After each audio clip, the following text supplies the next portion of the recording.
Nos encontramos estudiando un gran libro de la Biblia. Estamos en Génesis. Hasta ahora sabemos que en el principio Dios creó los cielos y la tierra.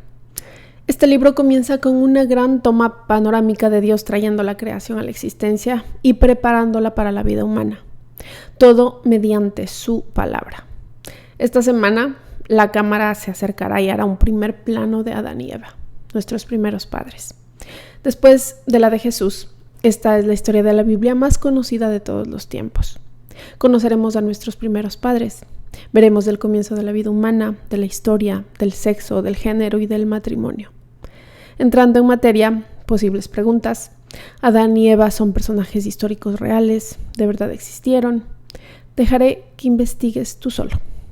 En mi caso, trataré a Adán y Eva como seres humanos normales y corrientes, tal y como lo somos nosotros. Pero antes de empezar esta conversación, solo quiero recordarte, si aún no te has suscrito a mi canal, por favor hazlo. También activa la campana de notificaciones, ya que realizo 2 videos nuevos cada semana tratando temas interesantes relacionados con la palabra. En Génesis 2 se nos explica que Adán estaba solo, y eso no era bueno. En Génesis 3 también se nos explica que se casó y que pecó junto a su esposa, que tuvieron hijos. Uno de ellos también pecó y al final murieron. Vivieron como humanos normales, al igual que tú y yo. Así pues, asumimos que ellos fueron simples seres humanos, como todos nosotros. Y hay algo que resulta interesante. La investigación genética está revelando que la Biblia dice la verdad. El asunto es este. Sigue la verdad y te encontrarás con Dios. Este es el tema que tocaremos hoy. Vamos a centrarnos en ese primer hombre y esa primera mujer. Primero estudiaremos dónde puso Dios a Adán y Eva y luego por qué los creó. Dios nos creó para vivir en cuerpo y espíritu. Entonces leamos. Estos son los orígenes de los cielos y de la tierra cuando fueron creados. El día en que el Señor Dios hizo la tierra y los cielos. Aún no había ningún arbusto del campo en la tierra, ni había aún brotado ninguna planta del campo, porque el Señor Dios no había enviado lluvia sobre la tierra. Ni había hombre para labrar la tierra, pero se levantaba de la tierra un vapor que regaba toda la superficie del suelo. Moisés continúa. Entonces el Señor Dios formó al hombre del polvo de la tierra, su cuerpo físico, y sopló en su nariz el aliento de vida, su alma espiritual. Y fue el hombre un ser viviente. Y el Señor Dios plantó un huerto hacia el oriente en Edén y puso allí al hombre que había formado. El Señor Dios hizo brotar de la tierra todo árbol agradable a la vista y bueno para comer. Pretendía proporcionar un entorno. En medio del huerto hizo brotar el árbol de la vida y el árbol del conocimiento del bien y del mal. La elección entre la vida y la muerte. Podemos comprender cómo Dios nos formó. En la Biblia, en Jeremías 18, se dice que Dios es el alfarero y nosotros el barro. Cuando un alfarero trabaja con barro, se compromete al máximo en el modelado, la formación y el diseño deliberado de dicho barro. Durante la creación, Dios fue el alfarero y los seres humanos fueron el barro. La intervención personal de Dios en la creación antes era menor. Él creaba las cosas mediante su palabra, pero después, según esta analogía, Él literalmente hizo la vida humana a mano. También se señala que somos una persona dividida en 2 partes. Tienes un cuerpo físico hecho del polvo de la tierra y un alma espiritual hecha del aliento de vida de Dios. En la Biblia dice que estamos divididos en 2, cuerpo y alma. Has de saber que, si deseas vivir una vida humana plena y disfrutar de ella, debes cuidar tu cuerpo y tu alma. A nivel físico debes tomar decisiones saludables como alimentarte bien, hacer ejercicio e hidratarte. Es decir, todo lo necesario para cuidar tu bienestar físico. Por otra parte, debes cuidarte a nivel espiritual, pues estás hecho con un alma. Dios sopló en ti el aliento de vida. Pero sucede que tendemos a preocuparnos más de nuestro cuerpo que de nuestra alma. Solemos cuidar mucho más nuestra salud física que nuestra salud espiritual. Así que te pregunto, ahora que estamos a principios de año, ¿tienes planes para cuidar tu vida espiritual, al igual que tu cuerpo? ¿Cuidarás tu parte física visible y tu parte espiritual invisible? Dios hizo de ti una persona dividida en dos partes que se afectan entre sí, y por eso debes cuidar de ambas. Respecto a esto, en nuestra cultura prestamos mucha atención al cuerpo, mas no existe una comprensión verdadera o una concienciación sana sobre el alma. Este asunto puede ser comprobado inmediatamente. Hoy tranquilamente podríamos describir la Biblia de los trastornos mentales.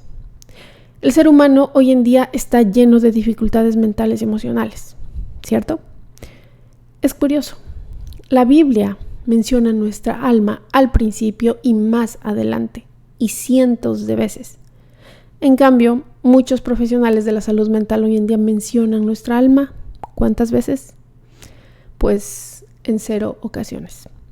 La cuestión es que es muy complicado ayudar a alguien si no te centras en la totalidad de ese alguien. Seré sincera. Aunque lleves una vida perfecta en términos de cuidar de tu salud física, aún puedes ser alguien quebrantado y poco sano. He conocido personas preocupadísimas por su estado físico, pero con el alma realmente descuidada y rota. Se los juro. Esto se debe a que también debes cuidar tu alma. De nada te sirve tener el mejor cuerpo, el mejor trabajo, buenas personas a tu alrededor, porque si no cuidas de tu alma, si no eres consciente de su importancia, lo echarás todo a perder. Como les dije en el video anterior, puedes tener toda la terapia que quieras, conocer todos los conceptos, técnicas y leer 1000 libros de autoayuda al año, que si no eres consciente de tu alma y su importancia, si no cuidas de tu espíritu y lo alimentas, no te servirá de nada. Y en efecto, es verdad. A fin de cuentas, tenemos la oración, las escrituras, la adoración, la presencia de Dios. Hay ciertas cosas que Dios nos ha dado para procurar el bienestar de nuestra alma. A veces solo nos preocupamos de aquello que nosotros vemos, no de aquello que Dios ve. Pero otras veces hay sanación interior y perdón. Esa es la presencia y el poder del Espíritu Santo que nos ayuda a sanar desde dentro hacia afuera. Para algunos, los problemas no son físicos, sino espirituales. Para otros, lo más importante no es llevar una vida sana, en regla, sino que orar en el Espíritu, estar llenos del Espíritu y entender que el reino demoníaco, que también es invisible y espiritual, está en contra de nosotros. Todo esto es así porque Dios nos hizo una persona dividida en dos partes y porque Dios hizo el mundo conforme a cómo nos hizo a nosotros. Así, pues el mundo que habitamos es físico, pero está conectado a uno espiritual. La realidad consta de dos reinos. En consecuencia, hasta que no aceptemos y reconozcamos el reino espiritual e invisible, no tendremos cabida para nuestra alma, para Dios, para el Espíritu Santo, para esta guerra espiritual, etcétera, etcétera. Todo esto lo abordaremos en el próximo video. Pues bien, la creación del hombre, para que éste viviera en cuerpo y espíritu en la presencia de Dios y mediante el poder de Dios, tuvo lugar en un huerto del Edén. El Edén es una región y en el centro de ella hay un huerto que corresponde al nexo entre el cielo y la tierra. Es el lugar donde lo visible y lo invisible, lo físico y lo espiritual convergen. Y sobre todo es el lugar donde Adán se reunió con Dios. Lo comprobarás si regresas la próxima semana. Y por si fuera poco, Satanás se manifestó en ese lugar. No es solo un espacio geográfico, sino también un reino espiritual que conecta los mundos visibles e invisibles. El huerto del Edén aparecerá varias veces en Génesis. Por ejemplo, un hombre llamado Jacob soñó que una escalera se abría y el reino invisible entraba en el reino visible. La cuestión es simple. En el mundo ocurren muchas cosas que tú y yo no vemos. La realidad es mucho más de lo que tú y yo podemos percibir de forma consciente. ¿Por qué? Porque además de ser un ser físico, eres un ser espiritual. Y además de enfrentarte a batallas físicas, también te enfrentarás a batallas espirituales. Eso existe, amigos, créanlo. Entonces, ese es el lugar donde nos hizo y así es como nos hizo. Ahora estudiaremos por qué Dios nos creó, por qué estamos aquí. Eso es lo primero que leemos al respecto en Génesis 2. Dios nos creó para trabajar y adorar. El Señor Dios tomó al hombre y lo puso en el huerto del Edén para que lo cultivara y lo cuidara. Y el Señor Dios ordenó al hombre. Tenía órdenes para él. De todo árbol del huerto podrás comer, ¿Cuántos árboles? Todo árbol, pero con una excepción. Pero del árbol del conocimiento del bien y del mal no comerás, porque el día que de él comas, ciertamente morirás. Así pues, Dios nos hizo para trabajar y para adorar. Esto es antes de la aparición del pecado. Después, el trabajo se vuelve una maldición. Por tanto, al rebelarnos contra Dios y su autoridad, todo lo que está bajo nuestra autoridad se rebela contra nosotros. Por eso trabajar es tan agotador y la Biblia lo llama labor. Así es el mundo en que vivimos. Se debe a la maldición, ya que todo sea de naturaleza caída y quebrantada. Pero en un inicio el trabajo era bueno. El trabajo nos fue dado por Dios. Nuestro propósito es llenar la tierra, someterla y ejercer dominio sobre ella. Eso leímos antes en Génesis 1. Esto implica que debemos tomar todos los recursos naturales que Dios nos ha proporcionado en la creación y explotarlos al máximo mediante la creación de cultura, de los negocios, del emprendimiento y el desarrollo. Debemos administrar bien el mundo de Dios.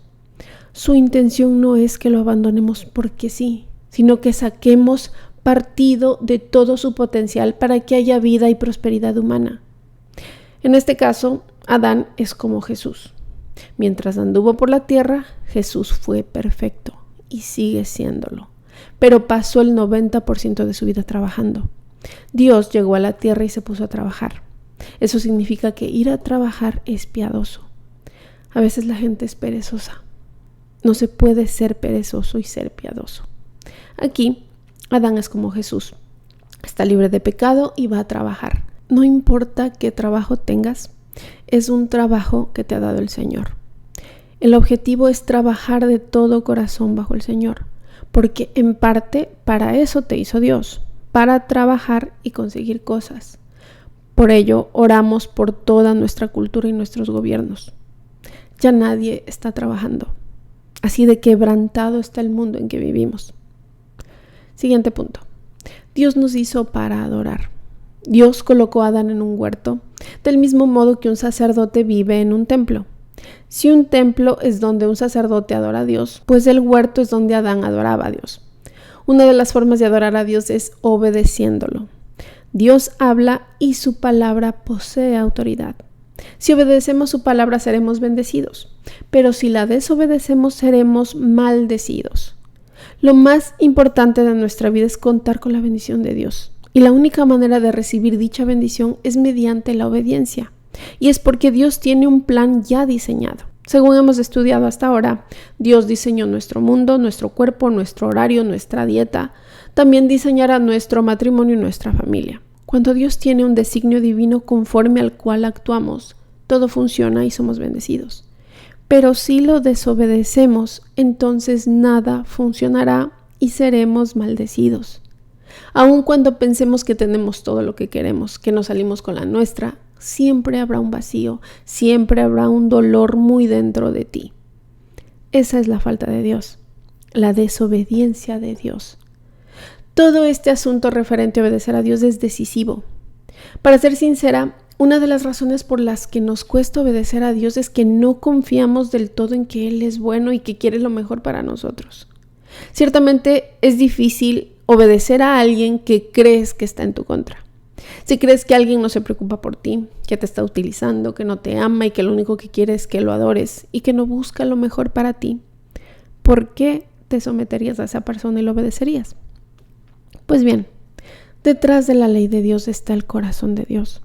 Si conocemos el corazón de Dios, comprenderemos con claridad sus leyes.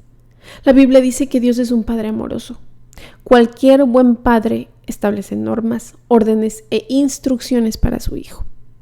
Quiero que sepas que Dios es un Padre que, para mí, da luz verde, no luz roja. Yo soy mamá, tengo 3 hijos. Mis hijos no son mayores de edad, están pequeños todavía, pero ellos te dirían que digo mucho más no que sí. Pero en cuestiones de comprensión, de perdón, soy más propensa a empezar con un sí o a dar luz verde de inmediato. Y digo no cuando mis hijos pudieran resultar heridos o enfermos. Pues aquí, Dios, como un buen padre hablándole a un niño, a su hijo, le dice a Adán: muy bien, ¿de qué árboles puedes comer? De todo árbol.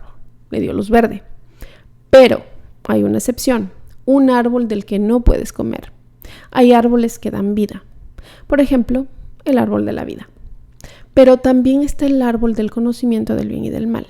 Si comes de él, ciertamente, ¿qué pasará? Morirás. Esta es una lección para los padres. El objetivo no es negarle todo a tu hijo. Nuestros hijos crecerán y depende de ti como padre y madre de cómo lo hagan física y espiritualmente hablando. Si son unidos, superarán increíbles adversidades contigo. Pues lo que pasa es que los hijos te pedirán todo lo que quieran y necesiten. Y los que son padres, les pasa que sus hijos no paran de preguntar cosas, no paran de pedir cosas. Hay que enseñarles de todo, pero no hace falta enseñarles a pedir cosas. Eso ellos lo aprenden solos. Como decía, como padres nos encantaría decir sí a todo. Mi respuesta solía ser sí a muchas cosas, pero a medida que fueron creciendo, también los límites lo hicieron. En hogares donde siempre se da luz roja, donde todo es no, no, no y no, tales situaciones desaniman a los niños y por otro lado causan que los niños se rebelen o se escondan de sus padres. Por eso es importante encontrar un equilibrio. ¿Eran así en tu casa cuando eras niño? Si creciste así, entonces tú o tal vez uno de tus hermanos decía, si dices que no, entonces me voy a rebelar. Si dices que no, lo haré a escondidas. Eso se llama adolescencia. Yo no quiero que mis hijos se rebelen o se escondan de mí. Quiero que me planteen sus peticiones y a las que no producen ningún daño, que no traerán como resultado desgracias ni enfermedad. Y por supuesto que sean posibles, les quiero responder que sí. Quiero responder que no, solo si pueden hacerse daño o cosas que no están dentro de mi alcance.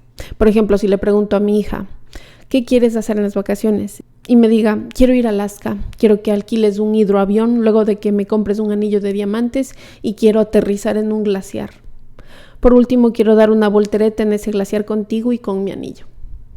Obviamente es algo complicado, así que ya sabemos la respuesta. El asunto es el siguiente. No hace falta que te rebeles contra un padre al que le gusta bendecirte. En el libro de Génesis se nos indica más de 80 veces que Dios bendijo. Y a Dios le gusta bendecir. Primero, Él dice todo menos una cosa. Y luego explica el por qué. De nuevo, es una lección para los padres. No basta con decir que no. Debes explicar el por qué no. Adán preguntó, ¿cuáles son las reglas? Dios respondió, come de todo árbol excepto del conocimiento del bien y del mal. Si comes de él, ¿qué crees que pasará? Ciertamente morirás. A menudo los padres dicen a sus hijos lo que deben hacer, pero no dicen el por qué. Así no se puede formar a los niños. Los niños deben saber el por qué. ¿Quiénes de niños necesitaban saber el porqué de muchas cosas? ¿Eras tú ese niño? ¿O tienen un hijo así que siempre está ¿por qué? ¿Por qué? ¿Por qué? Bueno, pues porque necesitan saber el por qué. A veces los padres piensan que sus hijos son molestos o rebeldes, pero otras veces solo son curiosos y quieren entender y dicen, no quiero hacer todo lo que me digan, quiero aprender a tomar mis propias decisiones. No me digan solo el qué, sino también el por qué. Y hay padres prepotentes que dicen, es porque yo digo y se acabó. Dios, que es Dios, le dijo el porqué a Adán, morirás. Ese es un buen porqué. Ahora sabemos que Dios no pretende restringir nuestra libertad, sino que preservar nuestra vida de todo corazón. A continuación, estudiaremos por qué nos creó Dios. Pues Dios nos creó para relacionarnos con Él y con los demás. En Génesis 2, 18-23 dice lo siguiente. Entonces el Señor Dios dijo, tenemos que saber que nuestro Dios habla. Somos receptores de la revelación. Solo debemos escuchar, interpretar y comunicar. No es bueno que el hombre esté solo. ¿Alguna vez han visto a un hombre soltero? Pues la mayoría de casos, no generalizo, pero eso no es bueno. Te digo por qué. Si eres un hombre soltero, quizá no estés de acuerdo, pero debes afrontar la realidad. Dios prosiguió y dijo, le haré una ayuda adecuada. Aquí viene la esposa de Adán. Este es el principio del matrimonio. A mí me encanta y creo profundamente en él. Y el Señor Dios formó de la tierra todo animal del campo y toda ave del cielo, y los trajo al hombre para ver cómo los llamaría. Como el hombre llamó a cada ser viviente, ese fue su nombre. El hombre puso nombre a todo ganado, y a las aves del cielo, y a todo animal del campo. Déjenme decir, antes que nada, que esto es bastante gracioso. Dios le dijo a Adán: te tengo buenas noticias. Buenas noticias. Tengo una compañera para ti. Hasta que, por fin, aparece Eva. Se veía maravillosa porque ella era maravillosa. Pero antes de eso, Dios dijo: eres un ser humano, te diferencias de los animales y sobre ellos ejerces dominio. Esto niega la macroevolución, o sea, animales convertidos en personas. No es como si hubiese existido un simio que se convirtió en medio simio y en media mujer y al final un humano. Es decir, las personas hacen personas.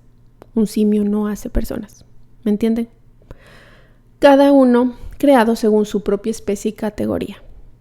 Como sea, el caso es que Adán estaba esperando. Y permítanme decir lo siguiente: valía la pena esperarla. Escúchenme, a veces hay que esperar a la gente, pero si es tu esposa o tu esposo, vale la pena esperar. Ahora bien, regresemos a la historia. Entonces el Señor Dios hizo caer un sueño profundo sobre el hombre. ¿Quién causó el sueño profundo? Fue el Señor. Tu esposo se duerme en todas partes, cuando ven una película, sentado en un sillón. No se molesten, mujeres. Está en la Biblia. Tu esposo es una víctima del Señor. Bueno, entonces digamos, he aquí lo esencial. Y este se durmió, y Dios tomó una de sus costillas y cerró la carne en ese lugar. De la costilla que el Señor Dios había tomado del hombre, formó una mujer y la trajo al hombre. Y el hombre dijo: esta es ahora huesos de mis huesos y carne de mi carne. Ella será llamada mujer, porque del hombre fue tomada. Así pues, Dios nos hizo para relacionarnos con Él y con los demás. Llegados a este punto, ¿Adán tiene una relación con Dios? Sí. Bien, hombres solteros, quisiera destacar algo. 1. Relacionarse con Dios. 2. Conseguir trabajo. Y 3. Casarse. Anoten eso. Bueno, Dios, trabajo, esposa. No al revés. ¿Entendido? Ese es el proceso. Tuvo una relación con Dios. ¿Y esa relación fue perfecta? Pues sí. No había pecado en el mundo. Adán aún era perfecto. Dios siempre fue perfecto y seguirá haciéndolo. Tenían una relación perfecta. Hasta ese momento todo lo que Dios había dicho era bueno. Pero aquí por primera vez Dios dijo que algo no era bueno. No es bueno que el hombre esté solo. Hombres solteros, ¿están de acuerdo? ¿Has conocido tú a un hombre soltero sin Dios? Trabajador, con dinero, pero sin conciencia de su alma ni el más mínimo interés en cuidarla. Pues eso no es bueno. Ninguna mujer que valga la pena espera buscar a un hombre así. Ninguna. Está solo y eso no es bueno. Es indudable que necesita de mucha ayuda. La cuestión es muy sencilla, y es que si no tienes una relación con Dios, si no cuidas de tu alma, si no te relacionas de manera sana con los demás, estarás incompleto. Puedes tener muchos amigos, muchas mujeres, pero con los que haces cosas que están mal. Entonces siempre estás incompleto. Pues sí, eso afirma Génesis 2, que no es bueno estar solo, porque se puede estar vivo y no vivir en verdad. Se puede estar rodeado de gente y sentirse perdido y solo. Aquí, además de una relación con Dios, Adán necesitaba relacionarse sanamente con alguien más. Y nosotros también. Podrías decir: necesito solo al Señor. Claro que necesitas a Dios, pero Él dice que necesitas a otros. Adán tenía a Dios sobre él y a la creación bajo de él, pero no tenía nadie a su lado. Ya nos lo dijo Dios en Génesis 1, hagamos, en plural, al hombre a nuestra, en plural, imagen conforme a nuestra semejanza, hombre y mujer. Dios afirma que Él es una Trinidad, un Dios, 3 personas, Padre, Hijo y Espíritu Santo. Viven juntos en unidad como iguales y compañeros. Dios dice: no puedes reflejarme y ser mi imagen tú solo. Necesitas a alguien a tu lado. Es decir, Dios nos ha hecho de tal manera que nos necesitamos unos a otros.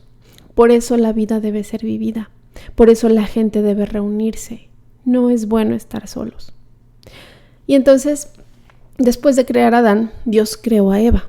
Fueron el primer hombre y la primera mujer. El primer matrimonio de la historia. ¿De dónde salió Eva? Del costado de Adán. 3 cosas sobre Eva. Primero, ella era igual. Se indica que Dios los hizo varón y hembra conforme a su imagen y semejanza. Así que hombres y mujeres son iguales. Son iguales. Eva salió del costado de Adán demostrando igualdad. El machismo considera que el hombre debe ir delante y la mujer detrás. Luego llegan las feministas y pretenden revertir esto. La mujer debe ir delante y el hombre detrás. Ahora tenemos algo llamado guerra de género. Y Dios aparece y dice, de hecho, los dice a ambos, los dice iguales. Ella viene de tu costado y debería permanecer a tu lado. Cuando digo iguales, me refiero a que ambos son valiosos, ambos son importantes, los dos valen lo mismo para Dios. Respecto a esto, Dios manda a los esposos a hacer todo juntos. La mujer salió de la costilla del hombre. Cuando abraces a tu esposa, dile bienvenida a casa. Funcionará de maravilla. ¿Qué puede ser mejor que ella sienta que está en su hogar cuando abraza a su esposo? Porque de tu costado vino y debes tenerla. Por ende, Adán y Eva son iguales en valor. Pero, ¿son diferentes? ¿El hombre y la mujer son diferentes? Pues sí. Recuerden, la semana pasada estudiamos que en la Biblia existen categorías fijas de sexo, género y sexualidad. Varón y hembra, masculino y femenino. Atracción hacia lo opuesto. Así pues, Adán y Eva eran iguales, pero diferentes. Y la mujer fue hecha para servir de ayuda. Al escuchar esto, las mujeres suelen ofenderse mucho. Pero no se ofendan. Primero que nada, dice que los hombres necesitan ayuda. Quien debería sentirse ofendido es el hombre. Y los hombres dirán, ¿acaso crees que soy un desastre? A veces. Pues bien, decir que la mujer es la ayudante implica ante todo que el hombre ha de ser tan humilde como para decir, ¿sabes qué? Debo escuchar, debo aprender. Al fin y al cabo, la necesito a ella y su sabiduría. Y necesito su consejo y su ayuda. Hombres que aman a Dios, que tienen una buena mujer, no creen que si no estuviesen casados, ahora estarían peor. Bien, ¿y qué piensan las mujeres? Básicamente la expresión ayudante implica que el hombre necesita ayuda, pero además es la misma forma de expresarse que utiliza Dios para relacionarse con nosotros. La Biblia lo repite una y otra vez. El Señor es el que me ayuda. Él me ayuda. Jesús dijo que iría al cielo y que enviaría al Espíritu Santo para ayudarnos. Dios me ayuda y mi esposa también. Mi esposa comparte las mismas características y descripciones categóricas que el Espíritu Santo. Necesito la ayuda de Dios y la de ella para hacer las cosas que Dios quiere que yo haga. Quiere decir que debemos amar el matrimonio y creer en él. Es muy importante que un hombre reconozca que necesita a Dios y a su esposa. Todo hombre que mire a su esposa y diga que no la necesita, llama mentiroso a Dios. Porque Dios dijo que no es bueno estar solo. El otro día hablábamos con mi esposo acerca de la responsabilidad de un padre, de que los hijos no pueden ser abandonados independientemente de la relación entre sus padres. Es decir, si se divorcian, por ejemplo, si están en malos términos como pareja, un padre siempre debe estar para sus hijos. Él me dijo que cuando tienes hijos, tu vida necesita cambiar. Ahora tus hijos dependen de ti. Yo le dije que desde que te casas, tu vida debe cambiar. Y él me dijo que sí, pero que a veces un matrimonio puede romperse por varios factores, pero que los hijos siempre serán hijos y necesitan de su padre y su madre. La conversación terminó ahí. A lo que quiero llegar es que tu vida debe cambiar desde el momento en que tú te casas, porque ese es el hogar y el entorno que estás formando para atraer a tus hijos. Si cuidan de su matrimonio, si ambos cambian sus vidas para mejor después de casarse, ¿qué hogar tendrán tus hijos?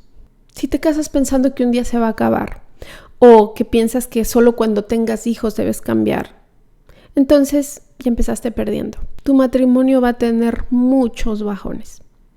¿Qué mejor forma de cuidar de tus hijos que junto a tu esposo o esposa en un hogar de amor y de Dios? En un hogar que se ha preparado para cuando ellos lleguen. Mi punto es, y lo que les quiero compartir es que si quieren amar a sus hijos y ser responsables como se debe, comiencen cuando se casen. Alimenten ese entorno. Eso es amor y responsabilidad. Entonces, volviendo al tema, sucede que todo es bueno. Si bien Adán aún está libre de pecado, está incompleto y no es bueno estar solo. He aquí lo bueno. Es bueno encontrar esposa. No me refiero a una novia con la que vives. No me refiero a 6 novias que vas alternando. Me refiero a una esposa con la que haces un pacto, un compromiso. Proverbios 18:22 dice, el que haya esposa haya algo bueno. Eso es bueno. Y alcanza el favor del Señor, su ayuda y bendición. Entonces, el primer matrimonio fue Adán y Eva. Para mí, Dios es un padre que lleva a Eva al altar. Y también es el pastor que oficia la ceremonia. Algún día experimentarán eso con sus hijas, cuando las lleven al altar. Dios hizo el matrimonio. Lo hizo entre un hombre y una mujer. Sé que hay gente en desacuerdo. Y bueno, estamos en desacuerdo con todo lo que dice la Biblia últimamente. No espero que la gente que no conoce a Dios esté de acuerdo con eso, pero aquellos que sí conocen a Dios deben estar de acuerdo con Él. De nuevo, sucede que hay un hombre y una mujer. Esta idea rechaza el matrimonio entre personas del mismo sexo, y la poligamia es lo que ahora se avecina. Lo diré de inmediato. En el futuro veremos cómo se legaliza. Pues por ahora la gente dice, ¿por qué solo se puede casar entre hombre y mujer? La siguiente pregunta puede que sea, ¿por qué uno solo o una sola? ¿Por qué no entre más? Y si los cristianos liberales progresistas que niegan la autoridad de las escrituras ya han cedido ante la concepción de un hombre y una mujer, entonces lo tendrán mucho más difícil para oponerse a la poligamia. Porque según avanzamos en Génesis, hay creyentes que son polígamos. Solo les diré que eso nunca acaba bien. Volviendo al tema, atentos a lo siguiente. ¿Cuántos hombres había en la tierra en ese momento? 1. ¿Y cuántas mujeres? 1. He aquí lo esencial. Dios no te da un estándar de belleza, te da un cónyuge. ¿Entiendes? Tu estándar de belleza es tu cónyuge. Adán no podía decir, yo buscaba algo más o voy a ver qué pasa en otro lado. Él dijo, es la primera mujer. Según dice en la Biblia, un hombre debe ser marido de una sola mujer, lo que significa que el estándar de belleza es tu cónyuge, ¿de acuerdo? Así pues, cuando estás casado, tu estándar de belleza es tu cónyuge, ya sea esposo o esposa. Jamás compares. No deberías ver inapropiadamente o insinuantemente ni con ojos coquetos a nadie más que a tu cónyuge. ¿Estamos? Entonces, ¿qué hizo Adán? Le cantó a su mujer. Las primeras palabras registradas en la historia de la humanidad. Hueso de mis huesos y carne de mi carne. Ella será llamada mujer porque del hombre fue tomada. En la versión en hebreo, esta es una canción. Adán era un compositor, era un poeta. La primera emoción humana fue la alegría y el primer apodo fue algo positivo. Adán la llamó mujer. Ponemos apodos tanto a las personas que amamos como a las que odiamos. Los apodos negativos son para los que odiamos y los apodos positivos son para los que amamos. Si estás casado, debes usar un apodo adorable para referirte a tu cónyuge. Nada de apodos negativos. Hasta ahora hemos estudiado el primer matrimonio entre el primer hombre y la primera mujer. Y aquí el libro de Génesis da un giro. Se registra lo sucedido. Luego, Moisés hace un alto y deja un comentario. En el fondo, sabemos que el comentario es para nosotros, pues les dirá a Adán y Eva que dejen su padre y a su madre, pero ellos no tienen una madre y un padre. Todo comenzó con ellos. Y entonces, a partir de este punto, el libro de Génesis, escuchen lo que diré, es un estudio de caso generacional sobre el sexo, el género, el matrimonio, la sexualidad y la dinámica familiar. Estudiaremos cómo fue este sistema familiar a lo largo de las generaciones. Estudiarás cómo las decisiones de una generación repercutieron y afectaron de forma positiva y negativa a la generación siguiente. Y te llevará a evaluar a tu familia de origen y pensar, wow, ¿de qué familia provengo? ¿Qué decisiones me han involucrado? ¿Qué tipo de familia estoy formando? ¿Y qué legado voy a dejar? A partir de ahora y por el resto de Génesis vamos a inmiscuirnos en tu familia. Hablaremos de tu familia de origen y de tu familia política. Hablaremos de tus padres y de tus abuelos. Hablaremos de tus suegros. Hablaremos de tu matrimonio y de tu sexualidad. Para aquellos que regresen, espero que esto les cambie la vida. Entraremos de lleno. Génesis 2, 24, 25. Dios nos creó para el matrimonio y la familia. Por tanto, este es un proceso que Jesús repite 2 veces, en Mateo 19 y Marcos 6. Además, Pablo cita en esta misma escritura en Efesios 5:31, en la sección sobre el matrimonio, el hombre. El matrimonio es para hombres, no para niños. Por tanto, el hombre dejará a su padre y a su madre y se unirá a su mujer y serán una sola carne. Ambos estaban desnudos, el hombre y su mujer, pero no se avergonzaban. Pues bien, estamos ante un proceso cuádruple. El pastor Jimmy Evans trata este tema en un libro llamado Las 4 leyes del amor. Si quieres leer más y revisar un buen estudio sobre el matrimonio, ese libro es ideal. Entonces, ya vimos que el matrimonio es para un hombre y una mujer y consta de 2 elementos y aspectos: el pacto y la consumación. Analicemos las 4 leyes. La ley de la prioridad, la ley de la búsqueda, la ley de la posesión y la ley de la pureza. Primero, la ley de la prioridad. Aquí dice, el hombre dejará a su padre y a su madre. Esto significa, los hombres y las mujeres son criados por igual, pero de forma un poco diferente. La Biblia dice que el hombre dejará a su padre y a su madre y que la mujer es dada en matrimonio. Es decir, antes de que un hombre pueda tener una esposa, debe ser un hombre responsable e independiente. Debe ser un hombre autónomo y autosuficiente. No puede ser un hombre que aún viva con su madre y que es cuidado por ella. Seré directa. No estás preparado para casarte si tu dirección es la misma que la de tu mamá, si quieres hacer todo lo que ella te dice. ¿Ok? Por otra parte, vivimos en una generación que ha creado una etapa intermedia entre la niñez y la adultez, que llamamos adolescencia. Pero una adolescencia extendida se metió por ahí, los 20 y tantos. Citas, relaciones y fornicación. Una etapa de transición que va desde tu madre cuidándote hasta que llegas a ser adulto y ya no te cuida, pero te socapa, te excusa y no te nutre el alma. Tenemos toda una generación así, vacíos espiritualmente. Gente que ha normalizado la inmoralidad, permitiendo que sus hijos caigan en ese agujero en lugar de formar hombres de verdad. Han criado adultos, no digo hombres, sino adultos inmaduros e irresponsables que no tienen ningún plan. No han progresado mentalmente ni emocionalmente. Son como un chiste sin gracia. Y escúchenme, si eres hombre y tu madre le echa cerveza a tu biberón, es decir, te justifica todas tus malas decisiones y el daño que has causado y te has causado, es hora de que te replantees las cosas e idees un plan B, que descartes todo lo mal aprendido y que te formes. No todas las madres saben cómo formar hombres. Saben criar hijos, pero no cómo formar hombres y mujeres. ¿De acuerdo? A los solteros no les hace gracia, pero estoy segura que algunos padres entienden. Entonces, ¿qué sucede? Pues que debes irte. Caballeros, ¿qué significa eso en términos prácticos? Madurar. Debes madurar. Debes irte y valerte por ti mismo. Debes crecer y formarte como hombre para que así tengas la inteligencia de escoger una buena mujer. Debes determinar cuál es tu plan, porque no estás preparado para amar a una mujer y criar a un niño si ni siquiera puedes cuidarte solo. Por eso después vemos que hay mujeres jóvenes responsables, con valores, saliendo y acostándose con jóvenes irresponsables, inmaduros, con niños jugando a ser hombres. Esas situaciones terminan convirtiéndose más en una relación madre-hijo que en una relación marido-mujer. O esas mujeres terminan profundamente lastimadas y usadas. Esas mujeres creen que todo es interesante hasta que llega el momento en que necesitan de un hombre, que necesitan de él. Después de eso, se sienten muy frustradas con él.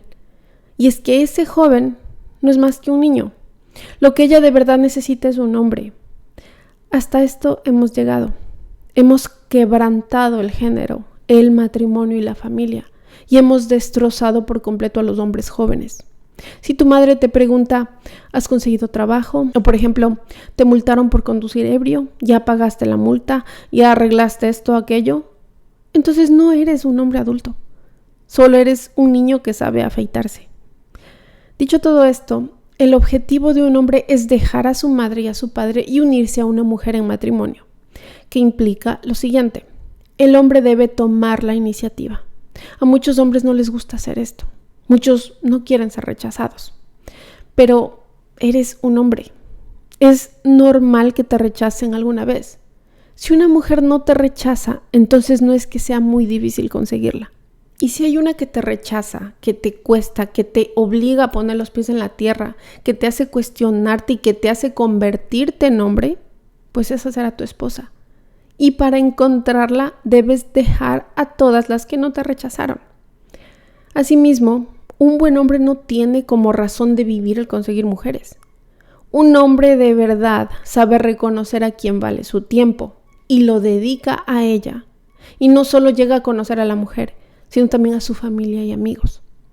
En cambio, un mal hombre no solo no le interesa compartir y crear algo con esta mujer, sino que hiere a la familia y amigos de esta mujer. ¿Le suena familiar? Todo hombre que no se dedique a conocer a su mujer y que la aleje de sus seres queridos es peligroso. Y todo hombre que llegue a conocer a sus seres queridos es, en efecto, un hombre que ama a esa mujer y no le hará daño. En nuestra cultura también tenemos una semietapa llamada universidad. Es cuando vives con tus padres a tiempo parcial, más no a tiempo completo, y trabajas a tiempo parcial y no a tiempo completo. Y eso está bien. Debemos ser el soporte de nuestros hijos, ayudarles para su futuro. Si tu trabajo y objetivo es quiero emprender y la universidad me ayudará a impulsar mi carrera, me ayudará a hacer algo, pues vas por buen camino. El problema es quedarse en casa sin hacer nada, sin convertirse en nadie y sin lograr nada. ¿Por qué muchos no dejan a su padre y a su madre? Porque estos no supieron cómo criar a hijos adultos. Ahora es cuando ofendo a los padres. Cometemos 2 errores al educar a hijos adultos. Primer error: dejar de criarlos cuando cumplen cierta edad. Muchos dicen, no, es que ya tiene 15, ya tiene 16, 17, 18, ya no le puedo decir qué hacer, ya no puedo decirle nada. No es un adulto. Aún no está listo. Basta con ponerse a conversar con muchachos o muchachas de estas edades. A los 18, la gente empieza a decidir lo más importante de su vida. Están en una etapa crucial. Es tan importante donde se puede lograr mucho en ellos con la guía adecuada. No tienen trabajo ni casa propia, no se han casado y no tienen hijos. No saben qué están haciendo. Así que no los dejes a su suerte, pues ningún versículo dice que un joven de 18 años es un adulto. Eso sí, no los críen en exceso. Solo necesitan una crianza diferente. Cuando tu hijo cumpla 18 años, debes orientarlo y guiarlo. Reúnete con tu hijo, ora por tu hijo, intenta forjar una relación en la que tu hijo te pida consejos. Si hoy eres el tipo de padre que impone su pensamiento, que no lo escucha, que lo calla, que se preocupa más por lo que él tiene que decir que por lo que su hijo le está explicando, no esperes que te busque en su adolescencia para hablar contigo. Después tu hijo buscará consejos de otros por su cuenta. El segundo error que cometemos no es dejar de criarlos, sino sobreprotegerlos. Hay padres que son incapaces de dejar que sus hijos crezcan. No los dejan tomar decisiones ni cometer errores. Esto a veces se debe a que los padres están quebrantados o tienen heridas o traumas sin sanar. Suelen ser padres que dicen, amo a mis hijos, quiero protegerlos para que no se hagan daño. Y los hijos dicen, tú eres el que me hace daño. Me estás presionando, me estás quitando mi libertad, estás haciendo que mi vida sea desagradable. Todo es culpa de tus miedos y tu quebrantamiento. Necesitas sanar y darme un poco de espacio. Por otra parte, lo que suele suceder con la sobreprotección es que los padres religiosos convierten la Biblia en un arma para intentar controlar a sus hijos adultos. Citan este versículo: hijos, obedezcan a sus padres. Ahí la palabra hijos se refiere a hijos pequeños, no se refiere a alguien adulto. Si estás casado, ya has despegado, eres un adulto. Tus padres pueden orar por ti, pueden hablar contigo. Si tienes una relación, puedes pedirles consejos y deberías hacerlo si aman y conocen a Dios. Aún así, no puedes controlar a tu hijo. Aquí hay algo llamado principio de liderazgo. La Biblia dice que el hombre dejará a sus padres, pero a veces ellos no quieren que eso ocurra. ¿Y qué hacen? Intentan controlar y comienza a haber un liderazgo continuo. Pasa en la familia, en el matrimonio, en los negocios, en la crianza de los hijos, etc. O controlas o influyes. Debes elegir desde dónde vas a liderar. ¿Puedes controlar a un niño pequeño? En general sí. No puedes evitarlo, tienes que hacerlo. Lo arropas y lo pones en su cuna o en la cama. Y si te da algún problema, lo tomas y le intentas enseñar cómo se debe comportar. Lo controlas de cierta manera. Y cuando ya tenga 25 años, puedes intentarlo, pero no va a funcionar. Cuando tu hijo sea más alto que tú y tenga la voz más grave, el cinturón ya no tendrá el mismo efecto. Y por lo tanto, según va creciendo tu hijo, pasas del control a la influencia. A medida que crecen, hablas con ellos, oras con ellos, los guías, les das explicaciones, los llenas de valores, de principios. Y conforme se hacen mayores, trabajas desde la relación que formaste.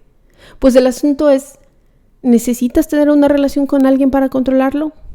No, pero debes tener una relación con ese alguien para poder alimentar lo que sembraste. Cuando tus hijos crecen, la relación es importante para que puedas influir sanamente y positivamente en ellos, pero ya no puedes controlarlos. ¿Y qué quieren hacer algunos padres? No quiero que crezcan y se vayan, así que les voy a controlar.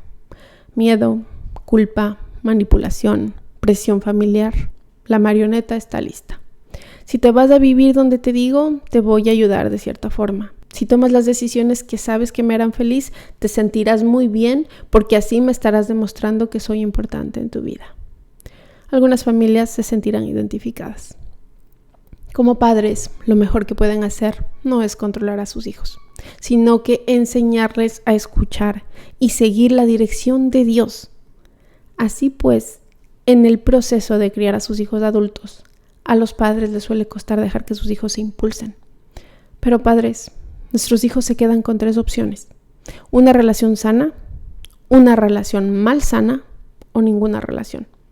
Y si no elegimos una relación sana en la que tengamos influencia, los tratemos como adultos, oremos por ellos y caminemos con ellos, les estaríamos dando solo 2 opciones: una relación malsana o ninguna relación. Esto implica que soportarán una cierta cantidad de dolor y establecerán límites. Pero si en algún momento los transgredimos, los invalidamos tanto, ellos optarán por ninguna relación como opción final. Esta es la ley de la prioridad. Tu prioridad ya no es tu familia de origen. Esto puede ser algo severo, pero podría evitar generaciones de dolor en tu familia. Hay una sola forma para que estas familias nuevas, que se forman cuando se casan los hijos, coordinen con sus vidas. Debemos respetarnos unos a otros. Debemos comprender que hay límites entre las familias, que hay cosas en las que no entramos. Debemos orar y hablar de todo para intentar llegar a un acuerdo mutuo que resulte beneficioso para todas las familias. La cuestión es sencilla. Debemos establecer un sistema familiar que funcione por generaciones, ya que ellos seguirán aquí cuando nosotros ya no estemos. Por otro lado, yo tengo una familia, mi esposo. Amo a mi esposo con todo mi corazón. Yo creo en el matrimonio y básicamente ya éramos una familia antes de tener hijos. Aunque no tomamos las mejores decisiones, aunque descuidamos muchas cosas al principio, aunque él y yo maduramos y nos volvimos adultos, él se volvió un hombre y yo me volví una mujer en el camino, porque ambos llegamos al altar siendo niños. Él y yo seguiremos siendo una familia después de que mis hijos se hayan ido. A mis hijos yo les digo, los amo con todo mi corazón, amo ser su mamá, pero cuando se vayan, yo voy a estar bien. Tengo una familia, yo tengo a su papá. Si no trabajamos en nuestro matrimonio, sufriremos cuando nuestros hijos se vayan. Porque si los hijos son lo único que mantienen unido al matrimonio, cuando se vayan, el matrimonio se derrumbará. Por eso los padres intentan que los hijos vuelvan al nido o que vuelvan a sus vidas de alguna forma si son divorciados. Los hacen sentir culpables para que les den nietos o para que estén pendientes de ellos todo el tiempo. Aquí el matrimonio es lo prioritario y muchos no lo entienden. Los hijos se incorporan después a la familia conyugal. Esa fue la ley de la prioridad. Segundo, la ley de la búsqueda. Dice, se unirá a su mujer. ¿Qué es esto? Es energía apasionada. Cuando estás soltero, tus únicas dos prioridades son Dios y tu familia de origen. Y cuando estás casado, Dios y tu cónyuge. Si vienes de un hogar inestable e insano, todas tus energías no pueden destinarse a tu alocada, disfuncional y exigente familia. Algunos dicen, pero es mi familia. Bueno, tu familia está mal, porque esta es la palabra de Dios.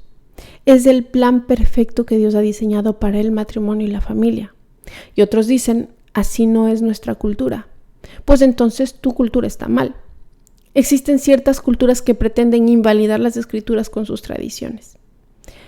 Y entonces, cuando estás casado, tu energía, tu pasión y tu tiempo se destinan a tu cónyuge. Marcharse del hogar de origen es la prioridad. Y después de eso, la pasión se concentra en el matrimonio. Esto quiere decir que el matrimonio conlleva mucho trabajo. ¿Alguien que me está escuchando está casado? Saben de lo que hablo. El amor no es suficiente. Hay un mito cultural. Ay, nos hemos enamorado y se siente tan hermoso. Amigos, no sé de qué me hablan. El matrimonio requiere mucho trabajo. Requiere mucha intencionalidad, mucha planificación, mucha priorización, mucho arrepentimiento, mucho perdón, mucha búsqueda, mucha oración. No debes dedicar tus energías a intentar capacitar o condicionar a tu familia de origen. Por el contrario, debes concentrarte en tu matrimonio a fin de crear un entorno propicio para acoger a tus hijos. Así pues, esta situación parte de la ley de la prioridad, pasa por la ley de la búsqueda y llega a la de la posesión. Serán una sola carne o uno solo. Y la palabra uno es bellísima. La palabra que designa a la Trinidad, Padre, Hijo y Espíritu Santo. Se aplica al marido y la mujer. La intención es que la pareja sea una especie de representación, reflejo o imagen viva de la Trinidad en la tierra. Escúchame, la unidad en tu familia es la piedra angular.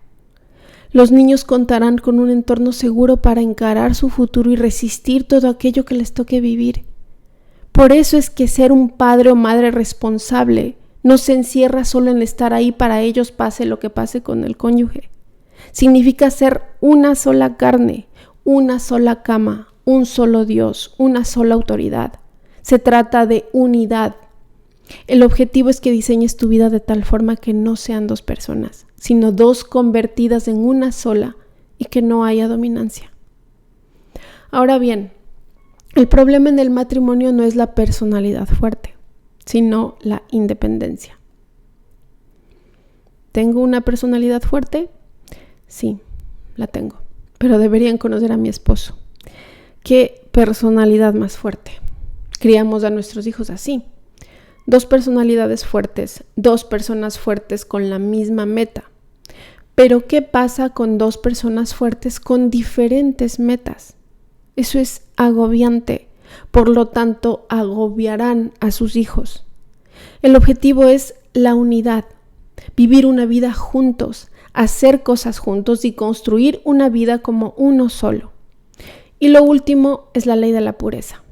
Estaban desnudos, pero no se avergonzaban. Ahora, en cuanto a la vergüenza en el sexo, esta suele deberse a una de tres razones. Número 1, hemos pecado y hemos hecho cosas malas. Eso se siente en la habitación. Hay vergüenza, hay arrepentimiento, hay pensamientos pecaminosos. Esposos y esposas, si obedecen la palabra de Dios tendrán un matrimonio exitoso. Se los garantizo al 100%. Aunque seas una persona imperfecta, la palabra de Dios es perfecta y Él se encargará de todo. Dicho esto, a veces estamos desnudos y avergonzados porque se ha pecado en nuestra contra. Hemos sido víctimas de abusos o traumas. Necesitamos un consejero, necesitamos un tiempo para sanarnos y recuperarnos y para poder comprender que aquello que nos han hecho no define quiénes somos. Y otras veces pasa que en la iglesia hay una mala enseñanza. A veces en la iglesia se señala solo lo que la Biblia prohíbe, todo lo prohibido, pero nada de lo permitido. Con la idea de que hay que mantener a los niños puros antes del matrimonio, les decimos el sexo es desagradable, sucio, violento y está mal. Luego nos preguntamos por qué se casan y están algo confundidos. Incluso tienen problemas en la intimidad. Estamos a favor del sexo, pues estamos a favor del matrimonio. El matrimonio es la chimenea que contiene las llamas pasionales que calientan el matrimonio. El fuego es genial en una chimenea, ¿cierto? Pero es terrible en cualquier otro sitio, ¿cierto? El sexo es maravilloso en un contexto matrimonial, pero si lo sacásemos de ahí, estaríamos en pleno proceso de reducir todo lo que hemos construido a cenizas. ¿Estamos de acuerdo? La infidelidad es peligrosa, trae maldición a tu vida y la de tu familia. Si lo has vivido, lo debes saber muy bien. Concluiré con esto. ¿Quién nos creó hombre y mujer? Dios. ¿Quién creó el matrimonio? Dios. ¿Quién creó el sexo? Dios. Y Dios no se sorprendió cuando Adán y Eva consumaron su pacto. Esa fue idea de Dios. Nuestro mundo está al revés. Acostarse juntos, vivir juntos y nunca casarse. Nos preguntamos por qué nada funciona y por qué Dios no nos bendice. Es porque somos desobedientes. Cerraré con esto. Lees Génesis y dices, el mundo es perfecto. Conocemos al Señor, el matrimonio es bueno, nos desnudamos sin vergüenza, todo está funcionando. ¿Qué pasó entonces? Vuelve la próxima semana, pues pasó esto. Pecamos contra Dios. Lo desafiamos, lo desobedecimos y trajimos la muerte. Pero buenas noticias. El Creador sabía que habíamos arruinado la creación y por eso entró en ella. Su nombre es Jesucristo. El Creador entró en su creación, llevó una vida perfecta y sin pecado. Murió para perdonar los nuestros y luego regresó al cielo tras resucitar. ¿Y qué está haciendo Jesús ahora? En los días de Génesis, Jesús estaba preparando un lugar, pues ahora está preparando un nuevo lugar. La Biblia dice que Él un día volverá, que los reinos visibles e invisibles se unirán, tu cuerpo resucitará, que Dios retomará su designio divino inicial de Génesis 1 y 2, que el cielo y la tierra se juntarán y que viviremos como hijos plenos y libres en Dios. Si te gustó este mensaje y te interesa profundizar, no olvides suscribirte, ya que trabajo a diario en temas similares basándome en la palabra. Le doy gracias a Dios por darme la oportunidad de compartir y pido que nadie use este mensaje como arma, sino de una manera sana y apropiada. Muchas gracias por estar aquí. Bendiciones para todos. Hasta la próxima.